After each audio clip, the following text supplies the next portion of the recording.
Jekyll et Hyde. Leur nom est synonyme d'épouvante. En buvant la potion qu'il a conçue, un homme se transforme en une créature assoiffée de sang. Le bon docteur devient un monstre. Son alter ego maléfique est capable des crimes les plus horribles. Mr. Hyde est le premier psychopathe fictionnel de l'histoire.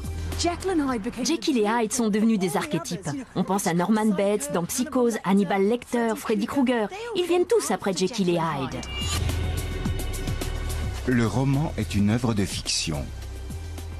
Mais quand Stevenson l'écrit en 1885, il s'inspire de personnages réels ayant vécu à Édimbourg, en Écosse.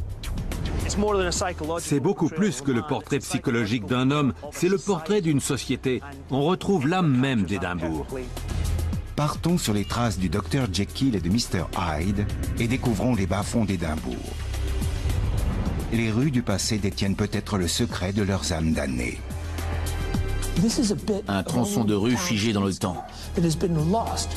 Visitons les dessous d'une ville à la double personnalité, où la violence et la misère ont déchaîné les plus vils instincts des hommes les plus respectables. Tout un réseau de passages souterrains aurait favorisé un commerce odieux de cadavres humains. C'est dans cet univers tourmenté que se découpent les silhouettes tristement célèbres de Jekyll et Hyde.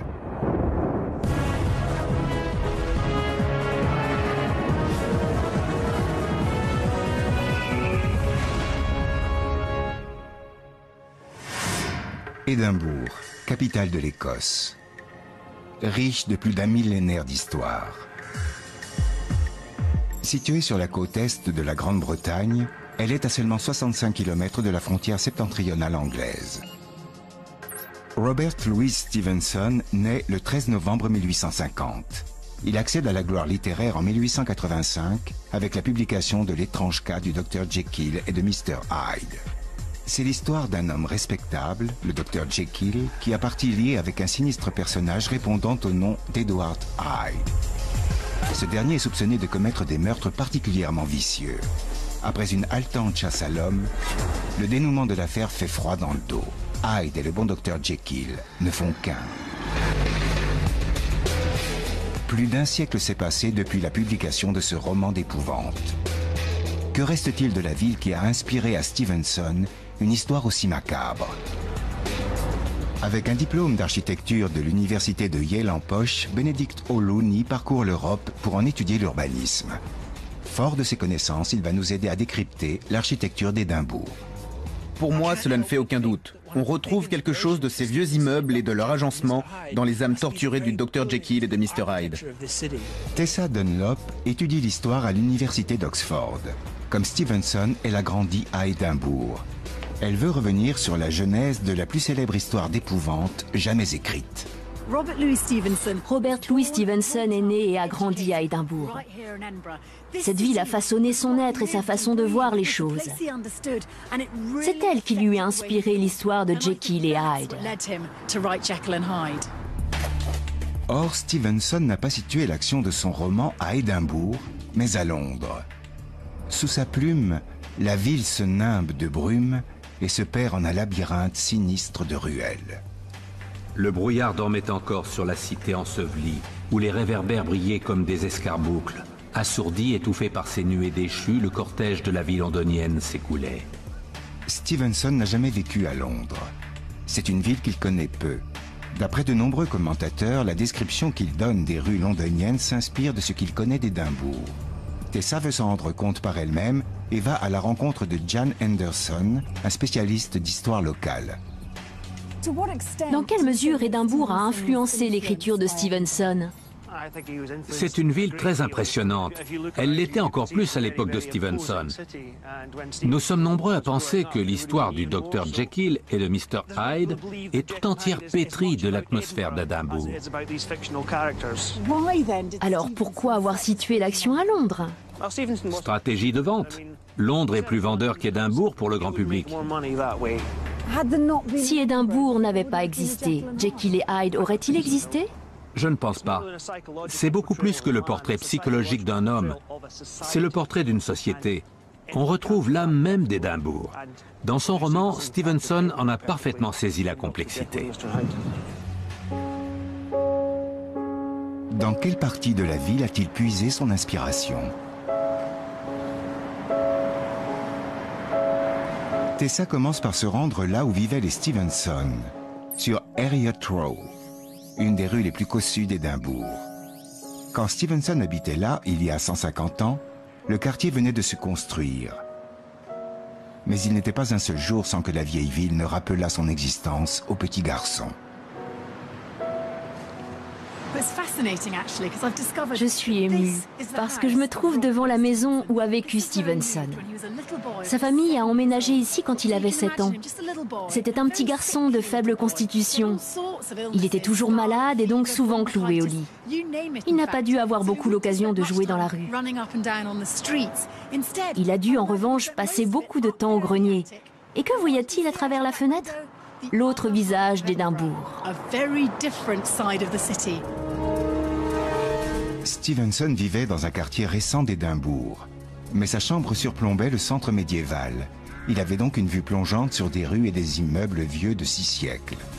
En grandissant, il développa une obsession pour la vieille ville. Il lui consacra d'ailleurs un guide décrivant avec minutie ses moindres recoins et célébrant l'agencement labyrinthique de ses rues sinueuses. Passez sous les arches sombres, les escaliers et les allées obscures. Les rues sont si étroites que vous pouvez toucher les murs des 2 mains. Aurait-elle inspiré les méandres sinistres du Londres de Stevenson? Avec Bénédicte, explorons le cœur de la vieille ville. Je me suis procuré une copie d'une carte d'Édimbourg datant des années 1640. On voit bien les toutes petites ruelles qui donnent sur la rue principale, High Street. Les immeubles sont pratiquement collés les uns aux autres. C'est la caractéristique principale de la vieille ville, comme on peut encore le voir aujourd'hui. La plupart des bâtiments ont été reconstruits, mais leur agencement est resté presque identique au tracé d'il y a 500 ans. On retrouve les mêmes ruelles ou passages tortueux qui partent de High Street. En nous appuyant sur des cartes du passé et sur une modélisation du relief de la région, nous pouvons reconstituer le développement de la ville, qui s'est fait autour du château perché sur un ancien krag volcanique. L'axe principal s'étire le long de la crête de cette colline. C'est le Royal Mile. En 1513, un mur d'enceinte est érigé pour protéger la ville. Dès lors, Édimbourg ne peut plus se développer qu'en hauteur, avec des bâtiments atteignant 14 étages, les précurseurs des gratte-ciels modernes. À la tombée de la nuit, les passages étroits entre des immeubles élevés prennent un aspect lugubre. Les venelles sombres que Mr. Hyde arpente à Londres sont les mêmes que celles d'Édimbourg. Le sinistre quartier, avec ses rues boueuses, ses passants crasseux et ses lampadaires qu'on avait oublié d'éteindre, semblait un quartier de quelque cité de cauchemar. C'est toute l'atmosphère d'Édimbourg que l'on retrouve dans l'œuvre de Stevenson. Pour s'en imprégner, Tessa et Bénédicte vont remonter le temps d'1 siècle et demi. Les bas-fonds de la ville offrent un repère idéal aux repris de justice, trafiquants de cadavres et meurtriers. Stevenson s'en est inspiré pour modeler les personnages de Jekyll et Hyde. Édimbourg est une ville tout en contraste et en opposition, à l'image du Dr Jekyll et de son alter ego démoniaque, Mr Hyde. Il est préférable de ne pas s'y risquer la nuit. Ici régnait une obscurité qui évoquait les ténèbres de la nuit. Plus loin, c'était une lueur brune, riche et sanglante. Le brouillard se déchirait et un rayon hagard de lumière diurne hasardait un regard entre les gerbes tourbillonnantes de la brume. Que reste-t-il des ruelles sinistres qui ont inspiré à Stevenson ses visions de cauchemar? Tessa et Bénédicte découvrent avec stupeur que les choses n'ont pas tant changé. La nature de la roche même sur laquelle la ville s'est érigée en a gardé la mémoire. Pour le comprendre, grimpons au sommet du Crag Salisbury, un des pitons rocheux qui surplombent la ville. Charles McKean est un historien spécialisé en architecture. Quelle vue époustouflante! Il est rare d'avoir un point de vue aussi élevé sur une ville. Ces collines sont d'origine volcanique, n'est-ce pas? Oui, la ville s'est bâtie sur un paysage volcanique. Le château est sur un ancien volcan. Lors d'une éruption, il s'est formé une sorte de traînée. Sa pente a déterminé le tracé de High Street. L'éminence sur laquelle nous nous tenons est aussi un volcan. La géologie aurait donc dicté le plan d'urbanisation de la ville. Il y a 350 millions d'années, la région était couverte de volcans.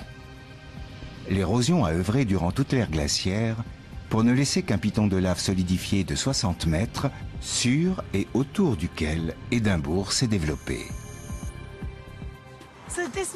Il s'agit donc de lave solidifiée voilà des millions d'années.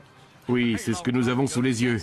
Le volcan en éruption a craché des torrents de lave qui, en se solidifiant, ont donné ce relief si particulier. La roche volcanique forme un soubassement idéal pour fonder une ville. Les habitants s'en sont également servis comme matériaux de construction durant plus de 3000 ans. La roche offre des fondations solides. Ce qui se construit à Édimbourg est fait pour durer.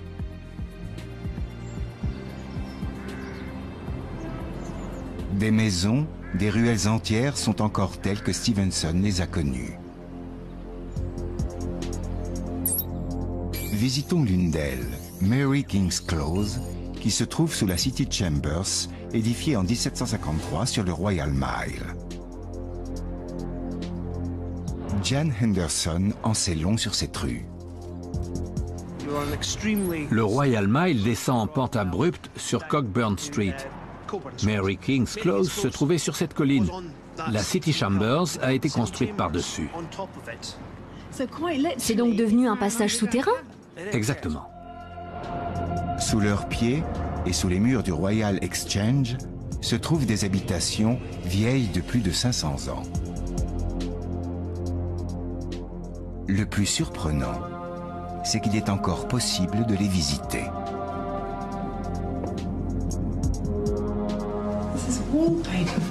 Le papier peint date du XVIIe siècle. Des gens vivaient ici. Ça fait bizarre. Dans cette rue, on a la sensation d'être à la fois dedans et dehors. Quand on lève les yeux, on ne voit pas le ciel, mais le plancher des locaux administratifs. La solidité du soubassement rocheux est telle que les architectes de la City Chambers n'ont pas eu besoin de poser de nouvelles fondations. Ils se sont contentés de raser les étages supérieurs des bâtiments existants pour niveler l'ensemble. Dans le roman de Stevenson, l'action se déroule dans un quartier pauvre et insalubre. Le brouillard se dissipa quelque peu et laissa apercevoir une ruelle sordide, un débit de boissons et une foule d'enfants en guenilles blottis sous les porches. Ces mots pourraient décrire Mary King's Close.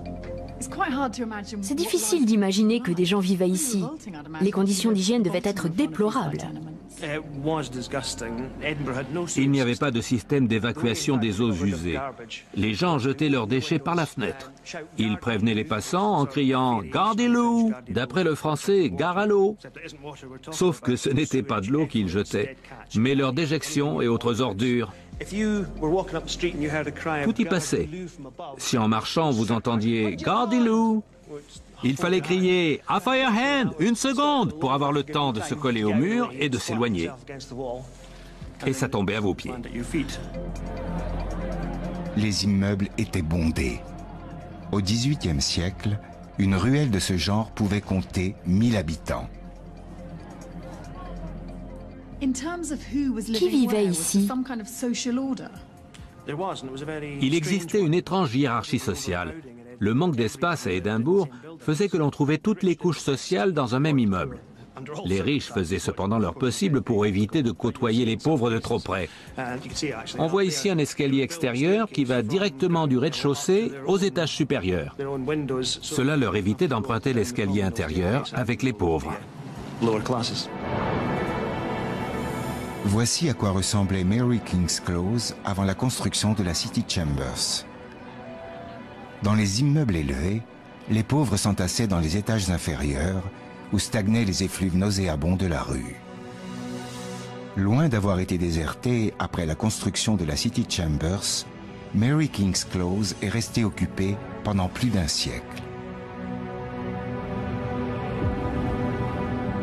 Les plus démunis y vivaient encore à l'époque de Stevenson. Comment un enfant des faubourgs cossus d'Édimbourg pouvait-il connaître l'existence de ce quartier souterrain? Tout le monde connaissait Mary King's Close. Il a dû visiter la vieille ville et ses bas-fonds. Il a même écrit dessus à plusieurs reprises. Il ne l'aurait probablement pas fait s'il ne connaissait pas le quartier. Sombre, malfamé et littéralement enfoui sous la surface de la terre, Mary King's Close est à l'image du Londres où sévissent Jekyll et Hyde. De la dualité architecturale et sociologique d'Édimbourg est né le concept qui sous-tend toute l'intrigue, la dualité profonde de l'âme humaine. L'idée d'une double identité est tellement nouvelle et dérangeante qu'elle hantera les lecteurs pendant des décennies. Mais comment une telle idée a-t-elle pu naître sous la plume de Stevenson? Sous les pavés d'Édimbourg subsistent des parcelles de rues médiévales. En surface, le paysage urbain est très contrasté, avec d'un côté la vieille ville et de l'autre la ville nouvelle. Il semblerait que cette dualité ait une résonance profonde dans l'œuvre de Stevenson. L'homme n'est pas un, mais double en vérité. Dans tous les humains que nous côtoyons, le bien et le mal se mêlent. L'âme double du Dr Jekyll est à l'image de l'Édimbourg où Stevenson a grandi. Au nord, une ville nouvelle avec un plan aéré et rationnel, en opposition radicale avec la vieille ville. L'identité multiple de la ville a inspiré le couple antagoniste de Jekyll et Hyde. Tessa retrouve Charles McKean aux archives de la ville. Pourquoi avoir construit la ville nouvelle? C'était un enjeu politique. Il fallait redéfinir Édimbourg. Il n'y avait qu'une solution, construire de l'autre côté de la vieille ville, là où il y avait de la place. Les nouveaux quartiers devaient symboliser une nouvelle façon de vivre, une nouvelle société civile. Pour une entreprise d'une telle envergure, les autorités organisent un concours d'architecture. Tous les urbanistes du pays sont invités à soumettre leurs projets. Les plans retenus proposent un paysage urbain aux lignes géométriques épurées et élégantes. Les nouveaux faubourgs étaient destinés aux aristocrates et aux gens de fortune. C'étaient des quartiers chics et élitistes. Les employés, les gens ordinaires, devaient se cantonner de la vieille ville. 70 années d'aménagement urbain ont transformé Édimbourg. Les marais ont cédé le terrain au jardin public. 2 ponts relient désormais les 2 parties de la ville et des voies ferrées traversent la vallée. Édimbourg est la juxtaposition de 2 entités distinctes. Réserver la ville nouvelle à la bonne société a dû profondément marquer l'identité de la ville. Effectivement, petit à petit, puis de plus en plus vite, les classes moyennes ont commencé à fuir la vieille ville. Plus personne ne voulait y vivre. Ceux qui y restaient n'avaient tout simplement pas les moyens de déménager. C'était un cercle vicieux irréversible. Géographiquement et économiquement divisées, les 2 parties d'Édimbourg se développèrent aux antipodes l'une de l'autre, à l'image du monstre qui naîtra sous la plume de Stevenson. D'un côté l'homme respectable et aisé, de l'autre l'assassin à l'âme noire et corrompue. Je vais vous montrer une carte des années 1820. La ville nouvelle était alors complètement achevée. La différence saute aux yeux. Voyez comme ce côté est plus aéré, structuré en ligne droite. C'est effectivement frappant. Ici, la sérénité de la symétrie, et là, un fouillis sombre et oppressant. À l'image du couple Jekyll, le rationnel, et Hyde, le bestial. Selon vous, le roman de Stevenson fait écho à la dualité d'Édimbourg? Oui, Stevenson a réussi le tour de force de traduire l'atmosphère unique de la ville en une fiction. Stevenson s'est inspiré de la ville d'Édimbourg, mais aussi de ses habitants. À mesure que les nouveaux faubourgs attiraient des gens respectables, la vieille ville se transformait en ghetto pauvre et malfamé. Les rues comme Mary King's Close devinrent des repères de criminels. Parmi eux, un homme d'affaires aisé appelé Deacon Brodie. Son histoire est désormais légendaire. Aidez-moi à situer un personnage comme Deacon Brodie. Je l'imagine mal arpentant ses venelles sombres. Deacon Brodie était un personnage étonnant qui fréquentait les deux côtés de la ville. C'était un homme respectable, un membre du conseil municipal qui vivait dans un immeuble cossu de la ville nouvelle. Mais la nuit, il menait une vie de débauché. Il s'adonnait aux jeux de hasard et au vol. Il traînait dans les caves voulant jouer aux dés et organiser des combats de coqs.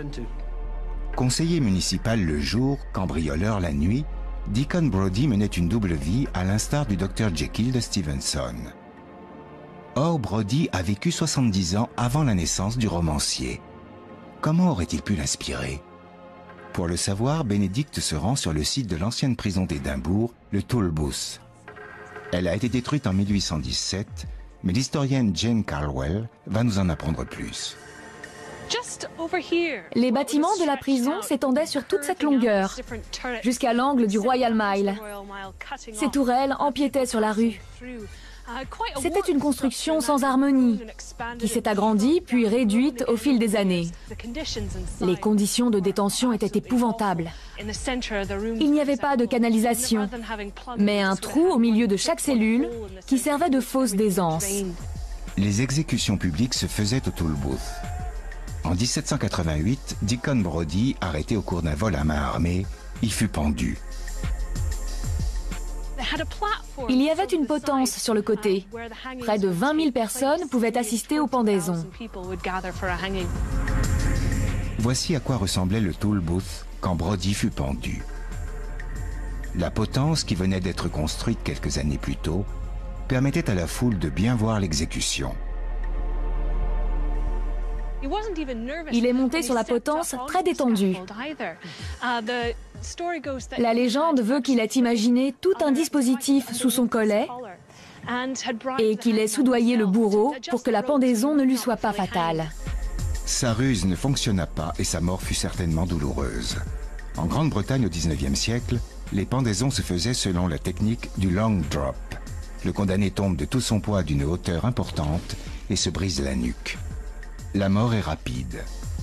Mais au temps de Brodie, la chute étant beaucoup moins importante, la victime mourait de strangulation après parfois 1 heure d'agonie.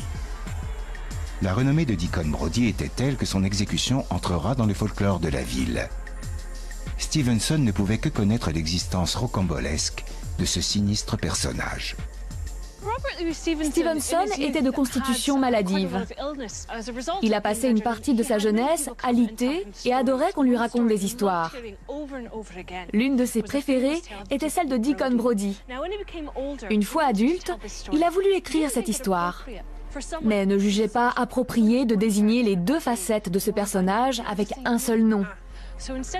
Il les a baptisés Jekyll et Hyde. Il est donc fort possible que Deacon Brodie ait inspiré à Stevenson l'idée d'un homme menant une double vie. Mais d'où lui vient celle d'une science dévoyée? Encore une fois, de la ville d'Édimbourg elle-même, où science et crime se trouvent intimement liés. Dans le roman, les crimes odieux perpétrés par Hyde ne sont jamais détaillés. Ces actes sont qualifiés de diaboliques, vils ou indicibles. Stevenson se serait-il inspiré de faits réels? Pour le savoir, il faut remonter dans le temps et fouiller dans la mémoire cachée de la ville. Ici était développé, selon une sinistre rumeur, un commerce de cadavres. Toutes les transactions se seraient faites sous l'un des ponts reliant les 2 parties de la ville. En 1785, les pères de la ville font construire 2 ponts entre la vieille ville médiévale et les nouveaux faubourgs cossus. Un au nord et l'autre au sud. Pour la première fois, les habitants d'Édimbourg vont pouvoir entrer dans la ville nouvelle sans avoir à mettre les pieds dans les ruelles insalubres des bas-fonds de la ville.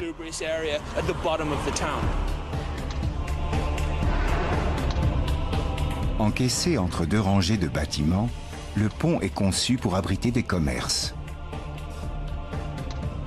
Les façades cachent 19 arches.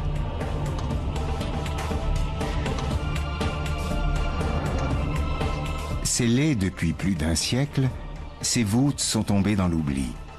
Mais certaines sont encore accessibles. Quels secrets peuvent-elles bien renfermer? J'en reviens pas. C'est immense. Nous sommes sous le South Bridge. Il y a des voitures qui circulent au-dessus de nos têtes en ce moment même. C'est donc vers la fin du XVIIIe siècle qu'ils ont construit des ponts permettant d'enjamber les ruelles sinueuses des bas-fonds de la vieille ville. Une bonne partie du quartier a dû être réaménagée. Oui, ils ont rasé 4 rues et ont réutilisé les pierres pour ériger la pièce dans laquelle nous sommes. On peut voir dans le coin là-bas, incrusté dans la maçonnerie, le linteau du bâtiment qui a été démoli. À quoi servait cet espace? Il servait d'atelier et d'entrepôt aux boutiques qui se trouvaient le long du pont. Il n'était pas question de laisser un espace vacant. Si on regarde derrière, on voit des cloisonnements. L'endroit servait à la fois de rangement et d'espace de travail. Certains avaient même aménagé des entrepôts de bière et des caves à vin. Tandis que les classes sociales aisées empruntaient commodément le tout nouveau pont, les plus démunis travaillaient dans des conditions épouvantables à ses pieds. Il y a plus de 120 pièces comme celle-ci, faisant entre 1 et 18 mètres de long. Vous entendez les infiltrations d'eau? C'était déjà ainsi à l'époque. Avec le temps, des stalactites se sont formées. Les gens faisaient du feu pour se chauffer. Mais comme il n'y avait pas de cheminée, la fumée stagnait dans la pièce. C'est une pièce aveugle. Il n'y a aucune fenêtre. Pour y voir clair, ils allumaient des lampes à huile rudimentaires. Ils utilisaient de l'huile de poisson, la moins chère. Elle dégageait une forte odeur en brûlant. Et comme il n'y avait pas de canalisation, ils se soulageaient dans un seau, qu'ils laissaient dans un coin. Les conditions de vie étaient déplorables. Petit à petit, ces caves changèrent d'utilité. Dans une ville bondée, chaque centimètre carré est précieux. Les plus pauvres ou les marginaux se sont appropriés ces espaces laissés à l'abandon. Certains ont même dû vivre ici. Il y avait une pénurie de logements. Entre 1800 et 1840, la population d'Édimbourg a doublé sous l'affluence des migrants pauvres. Tout ce quartier était réputé pour son extrême pauvreté. C'était un véritable taudis. Les gens se sont entassés dans ces grands espaces inutilisés. Ce n'était pas l'idéal, mais c'était mieux que de dormir dans la rue. On comprend très bien comment ils en sont venus à habiter ces caves. Ce devait être de vrais coupe-gorge. On y trouvait toute la pègre. Les tavernes et autres maisons closes se sont multipliées par dizaines à cette époque. Certaines caves devaient en abriter aussi. Cette partie d'Édimbourg devint une zone de non-droit. Était-ce ici que se faisait le commerce des cadavres dont parle la rumeur? Les murs sont pleins tout du long. Mais voyez ce que nous avons là. On dirait un tunnel obstrué à la va-vite. Exactement. Qu'est-ce que c'est? Probablement un passage qui donnait sur Infirmary Street. Le tunnel donne au sud, en direction d'Infirmary Street, où se dresse l'école de médecine. Le passage étant obstrué, Jane et Benedict vont en suivre le tracé à la surface avant de redescendre de l'autre côté dans le sous-sol d'un bar. C'est la première fois que je viens ici. Je ne m'attendais pas à tomber sur une pièce aussi vaste. Je pensais trouver une cave semblable à la précédente. On se croirait dans une des ruelles du vieil Édimbourg. Il y a un canal d'écoulement au milieu de la chaussée et des trottoirs de chaque côté. C'est un tronçon de rue abandonné, puis oublié. Nous sommes probablement dans Infirmary Street, telle qu'elle existait avant la construction du South Bridge. J'ai compté 29 marches en descendant ici, ce qui fait un peu moins de 7 mètres sous le niveau de la rue. C'est sensiblement à la même profondeur que le tunnel obstrué que nous avons rencontré. Serait-ce le même tunnel? Selon toute vraisemblance, oui. Serait-ce une galerie secrète reliant les bas-fonds de la vieille ville et les sous-sols de l'école de médecine? Le passage était encore praticable au début du 19e siècle, quand Édimbourg était le centre de recherche médicale de l'Europe. Seuls les meilleurs étudiants y étaient admis. Pourquoi deux univers aussi diamétralement opposés étaient reliés entre eux? Matthew Kaufman est professeur d'anatomie à l'actuelle faculté de médecine. L'anatomie était au fondement de toutes les disciplines médicales. Un étudiant désirant embrasser la carrière de chirurgien devait connaître son anatomie sur le bout des doigts. Malheureusement, il y avait beaucoup d'étudiants et pas suffisamment de corps à disséquer. Plus l'école de médecine attirait de monde, et plus la pénurie de cadavres se faisait ressentir. D'où le développement d'un trafic de cadavres. Le commerce de cadavres à Édimbourg n'est donc pas une légende urbaine.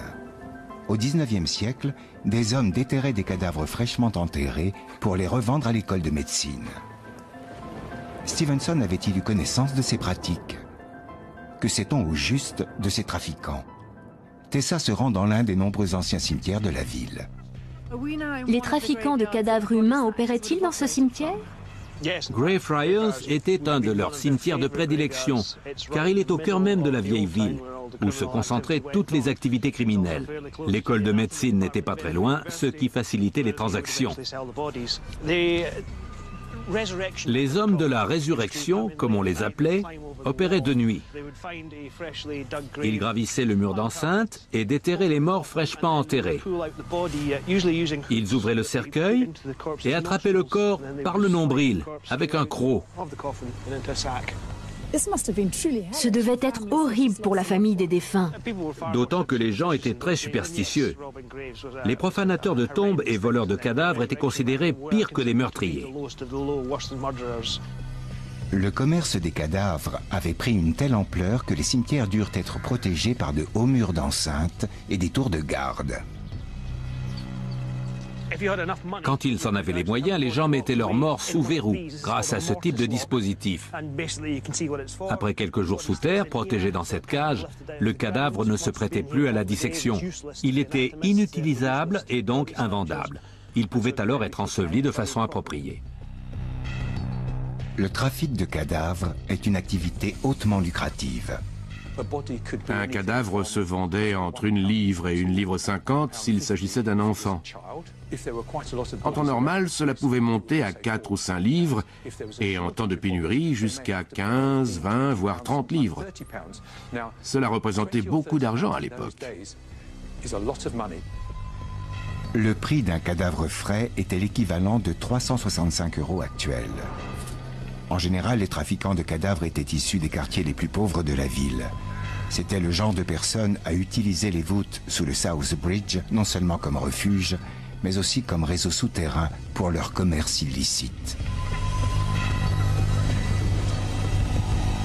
Au pied du pont, le bar Bannerman's a traversé les siècles. Stevenson lui-même le fréquentait. Il a, sans aucun doute, entendu parler des trafiquants de cadavres. Il en a même peut-être croisé en venant prendre un verre ici. Parmi eux, un homme est devenu tristement célèbre. Peut-être lui a-t-il d'ailleurs inspiré le personnage monstrueux du Dr Jekyll. Cet homme, c'est William Burke, l'un des plus prolifiques tueurs en série d'Écosse. En été 1828, Deux immigrants irlandais, William Burke et William Hare, ont mis au point un mode opératoire infaillible. On m'a parlé du duo Burke et Hare. Ce n'était pas au cimetière que Burke et Hare se fournissaient en cadavres.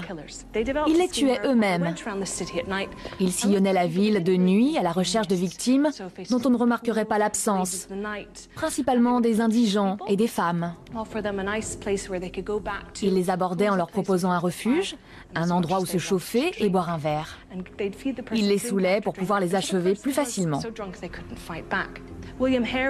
Hare immobilisait la victime et Burke la tuait. Il agissait toujours à main nue, en étouffant la personne. 2 doigts pour lui boucher le nez et 1 pour la bouche. La mort survenait en quelques minutes.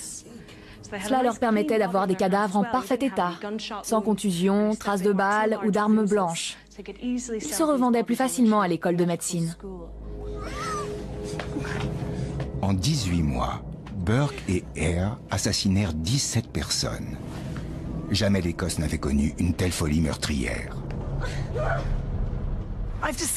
Burke et Hare étaient des individus odieux.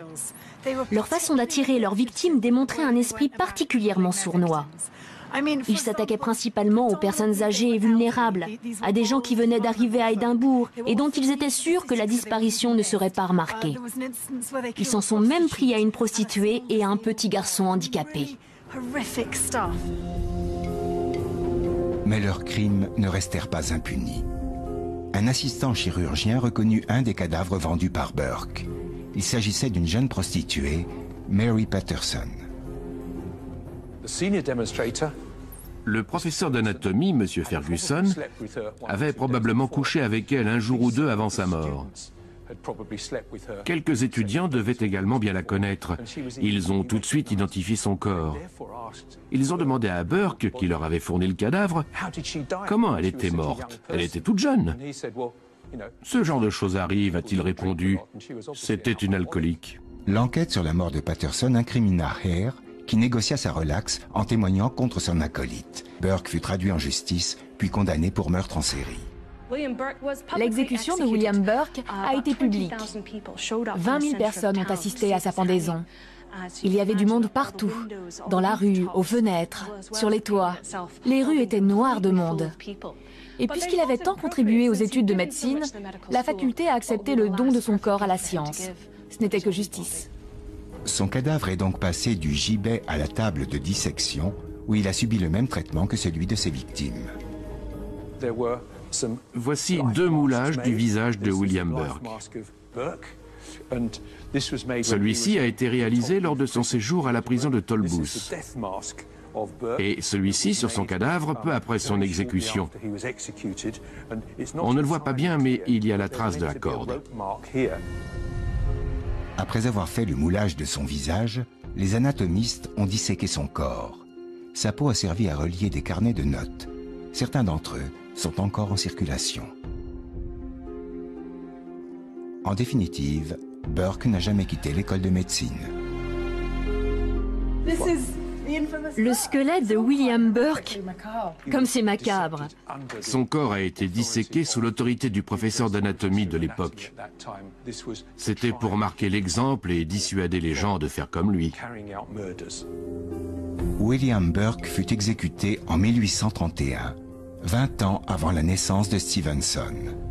Serait-ce l'homme qui lui inspira le personnage du Dr Jekyll? Je ne peux m'empêcher de voir des ressemblances entre le tandem formé par Jekyll et Hyde et l'étrange intrication entre le milieu médical et celui des criminels. Le lien ne fait aucun doute. Stevenson s'est d'une façon ou d'une autre inspiré de l'histoire de Burke et Hare. Il faisait partie du folklore d'Édimbourg. Il publie d'ailleurs en 1884 un récit appelé « Le voleur de cadavres ». Mais pour Tessa, cette seule source ne saurait expliquer la complexité de Jekyll et Hyde. D'un côté, il y a le commerce ignoble des cadavres et de l'autre, le besoin qu'en a la science pour progresser. On pointe les voleurs de cadavres du doigt, mais ils ne représentent qu'une moitié de l'équation. Les médecins achetaient ces corps. Cela a fini par entacher leur réputation. Ce n'est pas pour rien que le héros de Stevenson était un homme de science dévoyé. Jekyll est un médecin respectable, mais il abuse de son savoir médical en mettant au point une potion qui va débrider ses désirs les plus sombres. Pour retrouver les modèles historiques du docteur Jekyll, il ne faut donc pas se contenter de visiter les bas-fonds d'Édimbourg, mais se rendre également dans les quartiers chics de la ville nouvelle, où vivaient les praticiens respectables comme le docteur Robert Knox. Knox enseignait l'anatomie. Il avait une réputation d'excellence. Les étudiants se pressaient à ses cours. C'est lui qui a acheté toutes les victimes sans exception de Burke et Hare. Le docteur Knox était peu regardant quant à la provenance des cadavres, alors qu'il y avait de quoi éveiller ses soupçons. Il n'y prêtait tout simplement pas attention. Il aurait dû être plus scrupuleux. Son œil de praticien avisé aurait dû lui faire comprendre qu'il s'agissait de victimes de meurtre. Jekyll est un médecin qui fait un mauvais usage de ses connaissances pour assouvir ses pulsions meurtrières. Serait-il le double fictif du docteur Knox? Tessa poursuit l'enquête en se rendant à l'adresse du célèbre chirurgien. Je suis dans le square où le docteur Knox vivait et possédait une salle de dissection. Quand Stevenson décrit la maison du docteur Jekyll, il la situe dans ce genre de place bordée de belles maisons anciennes. Le docteur Jekyll vit dans une maison ayant appartenu à un chirurgien réputé qui s'était aménagé une salle de dissection au fond du jardin. On voit souvent l'alter ego du docteur Jekyll, Mr. Hyde, entrer et sortir par la porte de ce bâtiment. Le docteur Knox disposait également d'une salle de dissection à l'arrière de sa maison et il était de notoriété publique qu'il demandait à Burke et Hare d'y délivrer les cadavres. La maison du docteur Knox n'existe plus sur Surgeon Square, mais voici à quoi elle ressemblait. Elle correspond en tout point à la description de la maison du docteur Jekyll. En tournant le coin de la ruelle, on arrivait à une place bordée sur ses quatre côtés de belles maisons anciennes. L'une de ces maisons était encore entièrement occupée par son propriétaire. La porte arborait un grand air de prospérité et de confort. Le docteur Knox réunit toutes les caractéristiques du tandem sulfureux que forment le docteur Jekyll et Mr. Hyde. Revenir à Édimbourg m'a aidé à comprendre ce que Stevenson avait en tête en écrivant l'histoire de Jekyll et Hyde. Il est né dans une ville tout en contraste et opposition, peuplée de personnages hauts en couleur. Comme tous les enfants, il adorait écouter les histoires épouvantables mettant en scène Deacon Brodie, Burke et Hare, des voleurs de cadavres ou le docteur Knox. Stevenson a concentré tous ces éléments en un personnage moitié humain, moitié bestial. C'est un monstre dont l'âme et les actes reflètent toute la complexité et l'hypocrisie de la société.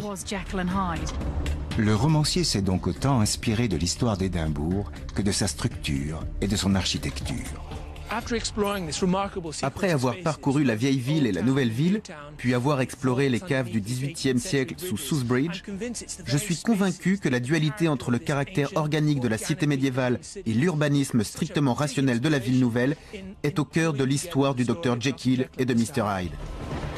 Stevenson ne s'est pas inspiré d'une seule personne ou d'un seul lieu pour créer les personnages de Jekyll et Hyde. Ces derniers sont nés de l'intrication entre la vision lugubre d'une ville de cauchemar aux deux visages radicalement opposés et la noirceur de l'âme de ses habitants. Partir sur les traces d'Édimbourg tel que Stevenson l'a connu nous a permis de voir que le monde de Jekyll et Hyde existait toujours sous les façades et les pavés de la modernité.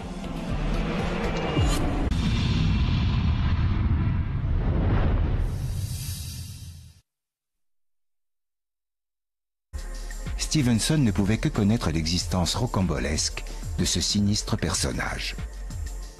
Stevenson était de constitution maladive.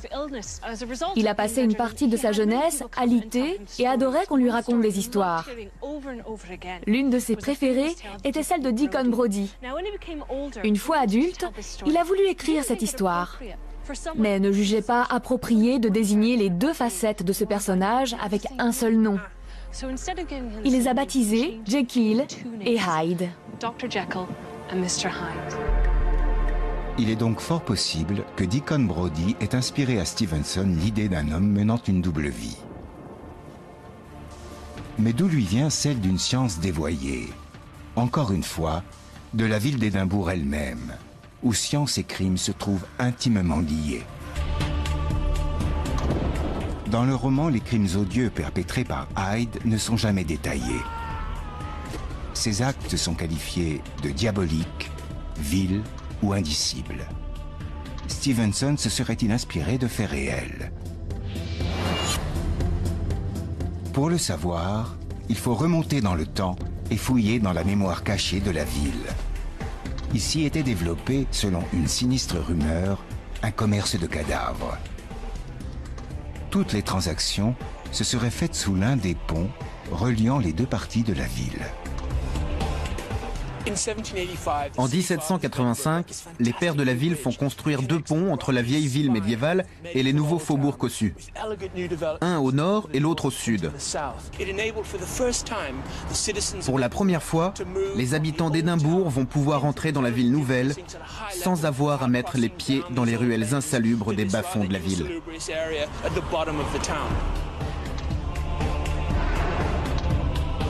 Encaissé entre deux rangées de bâtiments, le pont est conçu pour abriter des commerces. Les façades cachent 19 arches.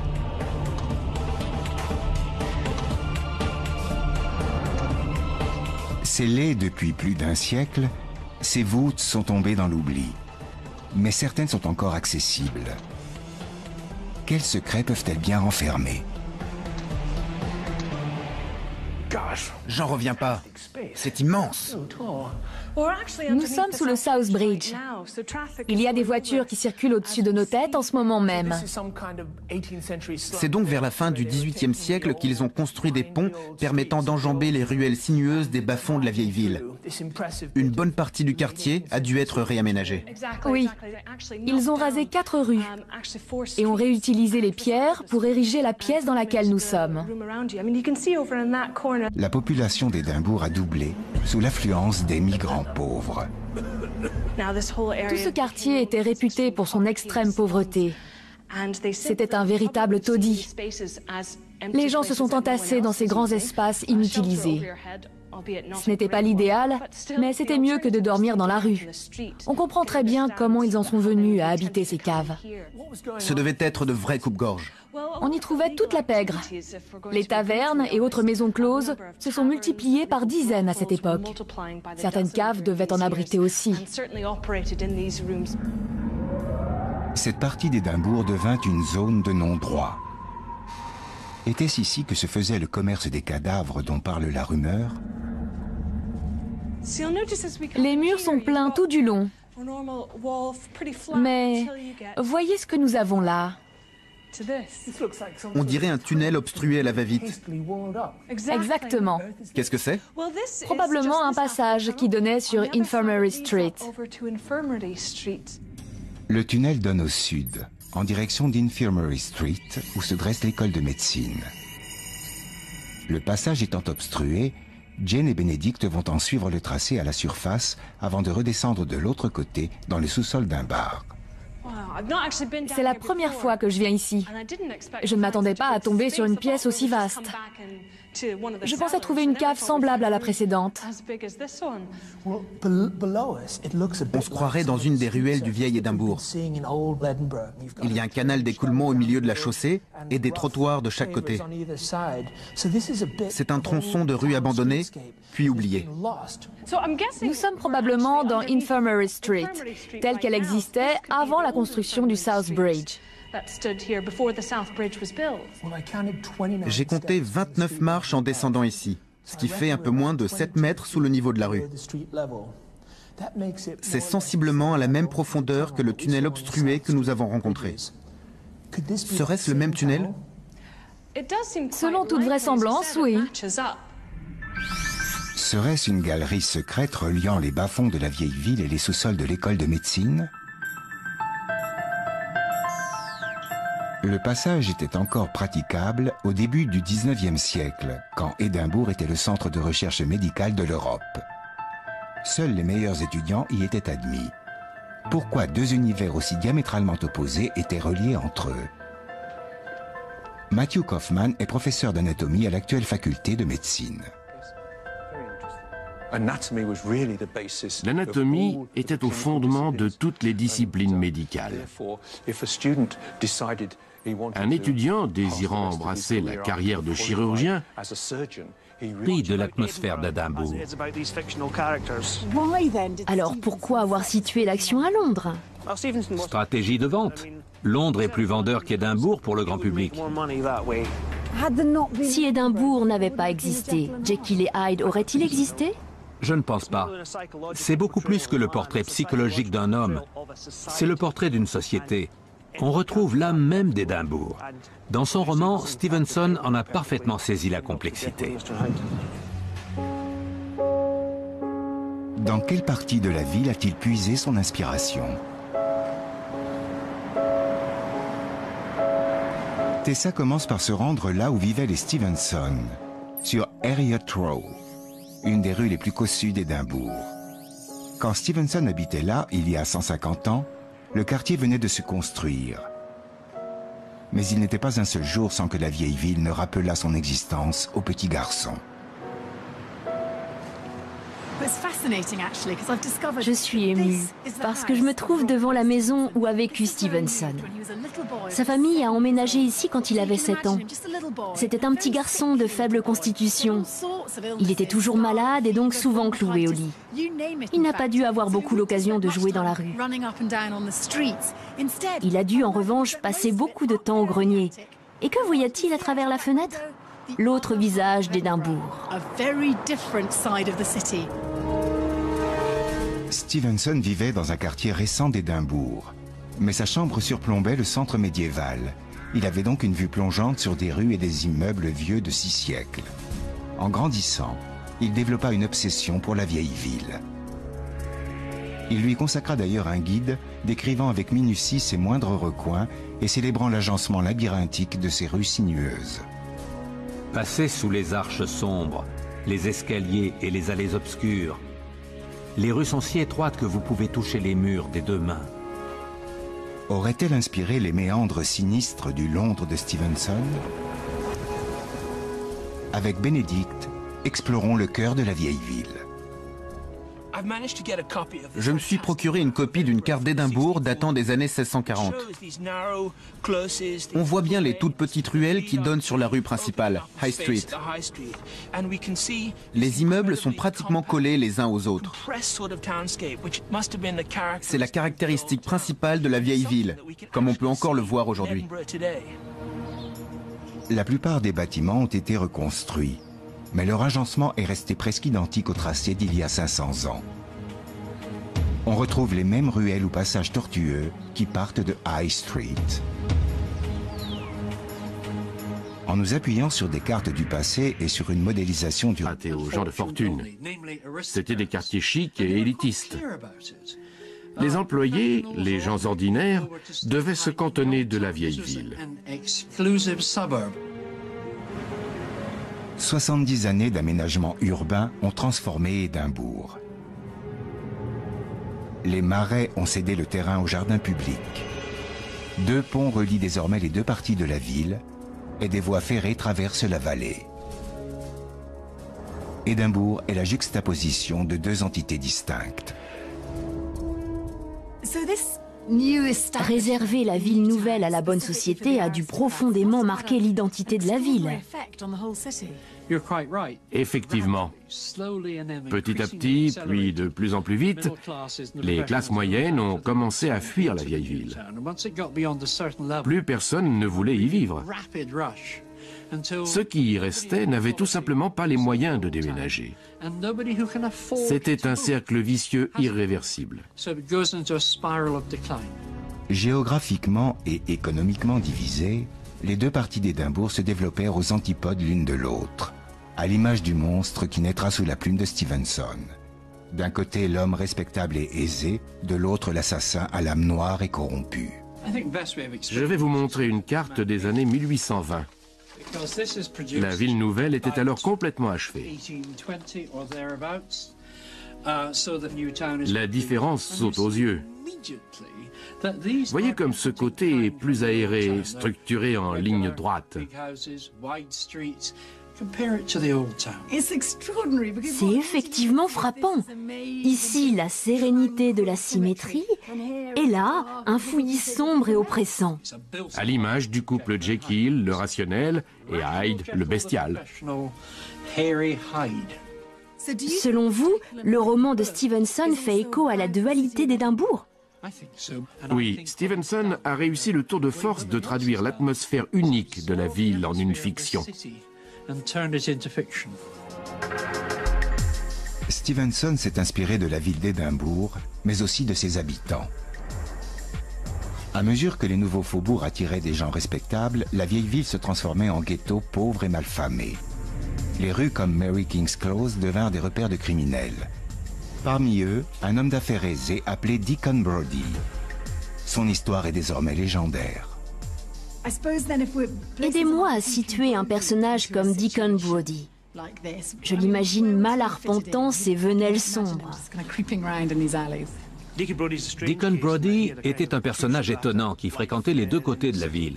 C'était un homme respectable, un membre du conseil municipal qui vivait dans un immeuble cossu de la ville nouvelle, où stagnaient les effluves nauséabonds de la rue. Loin d'avoir été désertée après la construction de la City Chambers, Mary King's Close est restée occupée pendant plus d'un siècle. Les plus démunis y vivaient encore à l'époque de Stevenson. Comment un enfant des faubourgs cossus d'Édimbourg pouvait-il connaître l'existence de ce quartier souterrain? Tout le monde connaissait Mary King's Close. Il a dû visiter la vieille ville et ses bas-fonds. Il a même écrit dessus à plusieurs reprises. Il ne l'aurait probablement pas fait s'il ne connaissait pas le quartier. Sombre, malfamé et littéralement enfoui sous la surface de la terre, Mary King's Close est à l'image du Londres où sévissent Jekyll et Hyde. De la dualité architecturale et sociologique d'Édimbourg est né le concept qui sous-tend toute l'intrigue, la dualité profonde de l'âme humaine. L'idée d'une double identité est tellement nouvelle et dérangeante qu'elle entra les lecteurs pendant des décennies. Mais comment une telle idée a-t-elle pu naître sous la plume de Stevenson? Sous les pavés d'Édimbourg subsistent des parcelles de rues médiévales. En surface, le paysage urbain est très contrasté, avec d'un côté la vieille ville et de l'autre la ville nouvelle. Il semblerait que cette dualité ait une résonance profonde dans l'œuvre de Stevenson. L'homme n'est pas un, mais double en vérité. Dans tous les humains que nous côtoyons, le bien et le mal se mêlent. L'âme double du Dr Jekyll est à l'image de l'Édimbourg où Stevenson a grandi. Au nord, une ville nouvelle avec un plan aéré et rationnel, en opposition radicale avec la vieille ville. L'identité multiple de la ville a inspiré le couple antagoniste de Jekyll et Hyde. Tessa retrouve Charles McKean aux archives de la ville. Pourquoi avoir construit la ville nouvelle? C'était un enjeu politique. Il fallait redéfinir Édimbourg. Il n'y avait qu'une solution, construire de l'autre côté de la vieille ville, là où il y avait de la place. Les nouveaux quartiers devaient symboliser une nouvelle façon de vivre, une nouvelle société civile. Pour une entreprise d'une telle envergure, les autorités organisent un concours d'architecture. Tous les urbanistes du pays sont invités à soumettre leurs projets. Les plans retenus proposent un paysage urbain aux lignes géométriques épurées et élégantes. Les nouveaux faubourgs étaient destinés aux aristocrates et aux gens de fortune. C'étaient des quartiers chics et élitistes. Les employés, les gens ordinaires, devaient se cantonner de la vieille ville. Petit à petit, ces caves changèrent d'utilité. Dans une ville bondée, chaque centimètre carré est précieux. Les plus pauvres ou les marginaux se sont appropriés ces espaces laissés à l'abandon. Certains ont même dû vivre ici. Il y avait une pénurie de logements. Entre 1800 et 1840, la population d'Édimbourg a doublé sous l'affluence des migrants pauvres. Tout ce quartier était réputé pour son extrême pauvreté. C'était un véritable taudis. Les gens se sont entassés dans ces grands espaces inutilisés. Ce n'était pas l'idéal, mais c'était mieux que de dormir dans la rue. On comprend très bien comment ils en sont venus à habiter ces caves. Ce devaient être de vrais coupe-gorge. On y trouvait toute la pègre. Les tavernes et autres maisons closes se sont multipliées par dizaines à cette époque. Certaines caves devaient en abriter aussi. Cette partie d'Édimbourg devint une zone de non-droit. Était-ce ici que se faisait le commerce des cadavres dont parle la rumeur? Les murs sont pleins tout du long. Mais voyez ce que nous avons là. On dirait un tunnel obstrué à la va-vite. Exactement. Qu'est-ce que c'est? Probablement un passage qui donnait sur Infirmary Street. Le tunnel donne au sud, en direction d'Infirmary Street, où se dresse l'école de médecine. Le passage étant obstrué, Jane et Benedict vont en suivre le tracé à la surface avant de redescendre de l'autre côté dans le sous-sol d'un bar. C'est la première fois que je viens ici. Je ne m'attendais pas à tomber sur une pièce aussi vaste. Je pensais trouver une cave semblable à la précédente. On se croirait dans une des ruelles du vieil Édimbourg. Il y a un canal d'écoulement au milieu de la chaussée et des trottoirs de chaque côté.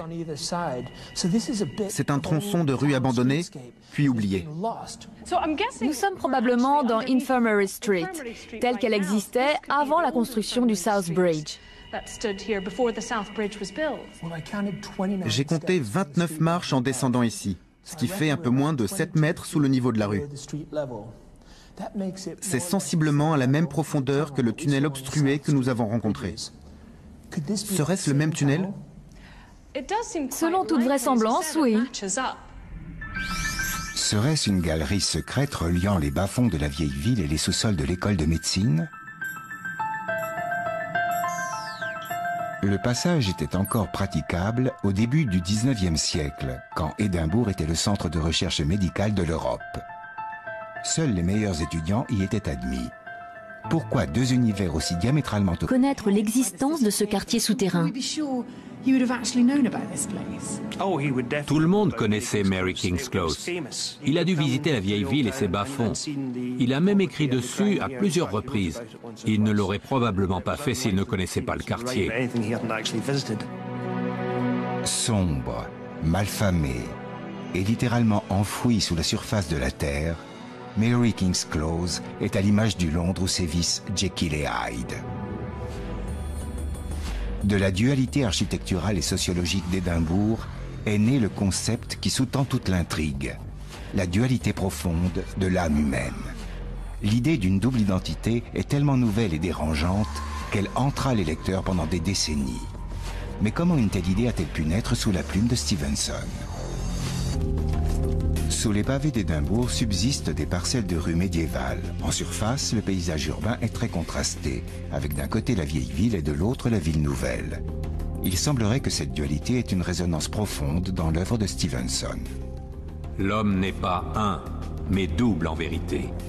Dans tous les humains que nous côtoyons, le bien et le mal se mêlent. L'âme double du Dr Jekyll est à l'image de l'Édimbourg où Stevenson a grandi. Au nord, une ville nouvelle avec un plan aéré et rationnel, en opposition radicale avec la vieille ville.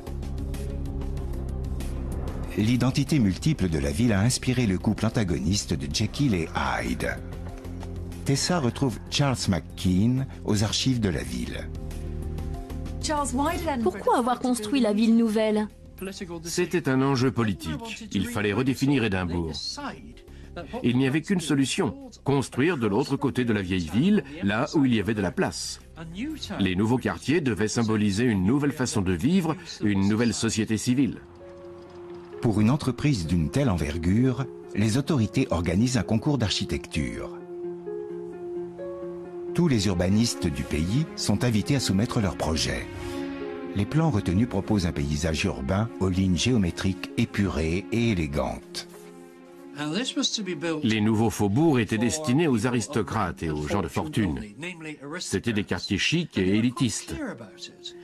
Les employés, les gens ordinaires, devaient se cantonner de la vieille ville. 70 années d'aménagement urbain ont transformé Édimbourg. Les marais ont cédé le terrain au jardin public. 2 ponts relient désormais les 2 parties de la ville et des voies ferrées traversent la vallée. Édimbourg est la juxtaposition de 2 entités distinctes. Réservé. Mais à Londres, sous sa plume, la ville se nimbe de brume et se perd en un labyrinthe sinistre de ruelles. Le brouillard dormait encore sur la cité ensevelie, où les réverbères brillaient comme des escarboucles.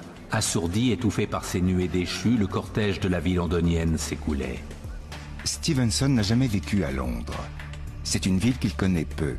D'après de nombreux commentateurs, la description qu'il donne des rues londoniennes s'inspire de ce qu'il connaît d'Édimbourg.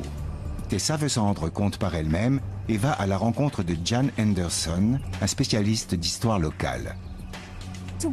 Dans quelle mesure Édimbourg a influencé l'écriture de Stevenson? C'est une ville très impressionnante.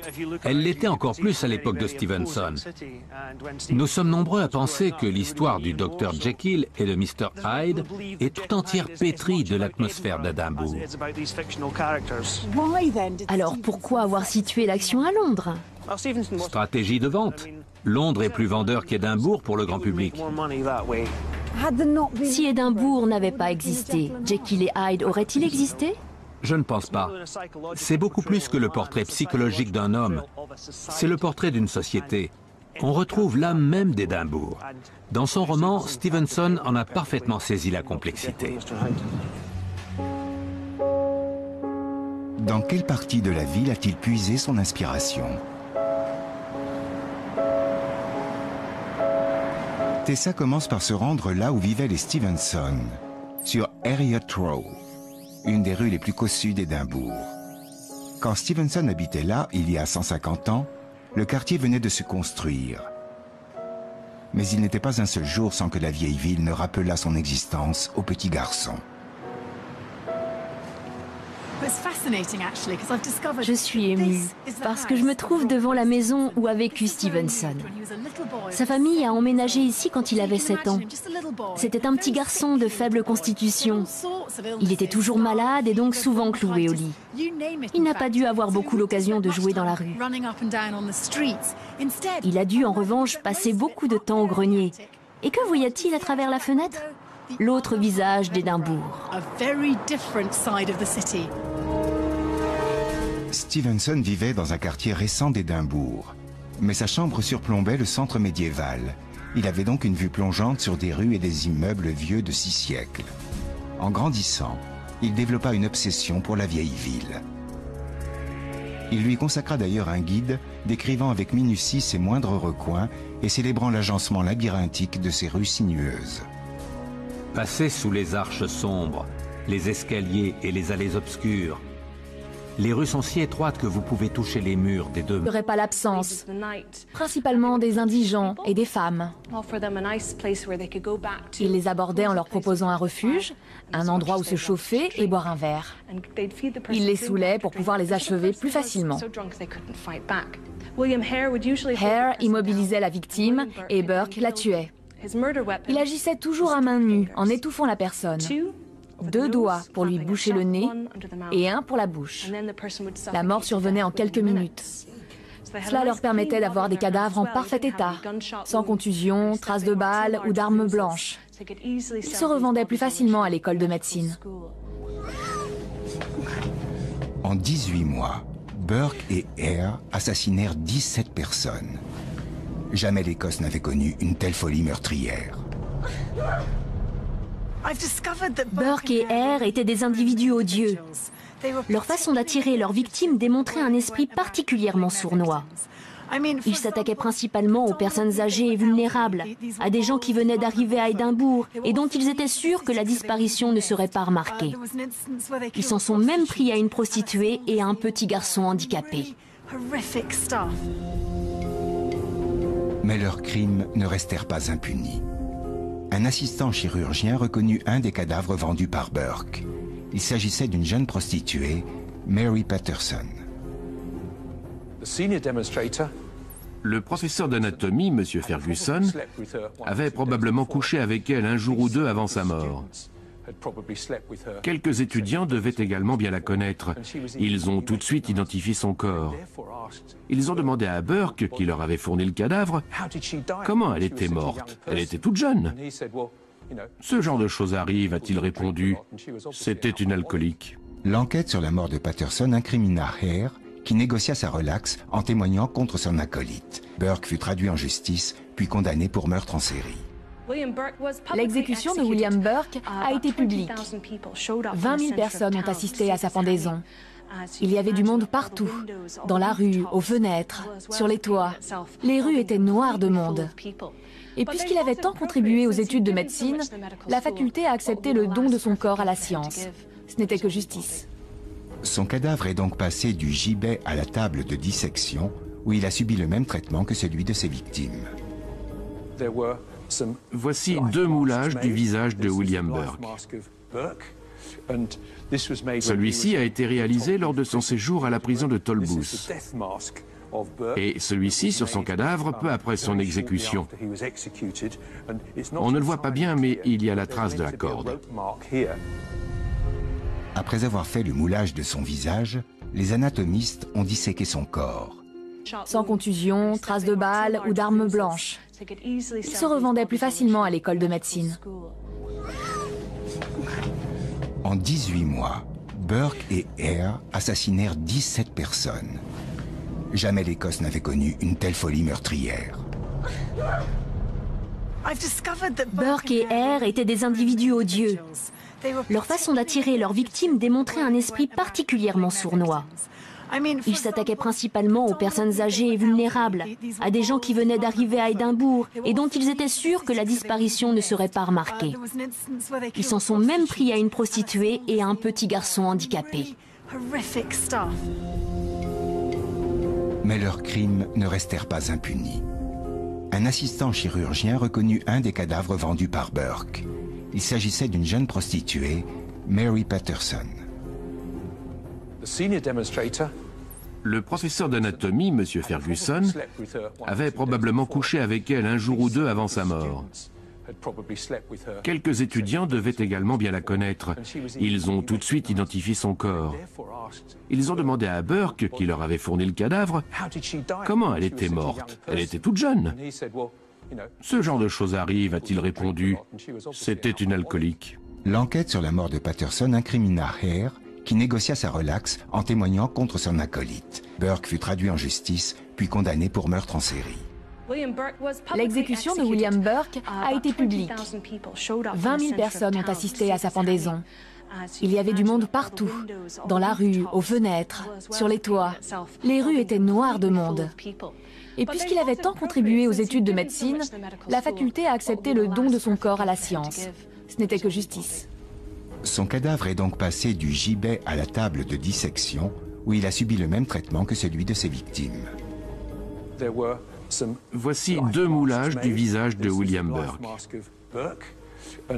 Celui-ci a été réalisé lors de son séjour à la prison de Tolbooth. Et celui-ci sur son cadavre peu après son exécution. On ne le voit pas bien, mais il y a la trace de la corde. Après avoir fait le moulage de son visage, les anatomistes ont disséqué son corps. Sa peau a servi à relier des carnets de notes. Certains d'entre eux sont encore en circulation. En définitive, Burke n'a jamais quitté l'école de médecine. Le squelette de William Burke, comme c'est macabre. Son corps a été disséqué sous l'autorité du professeur d'anatomie de l'époque. C'était pour marquer l'exemple et dissuader les gens de faire comme lui. William Burke fut exécuté en 1831.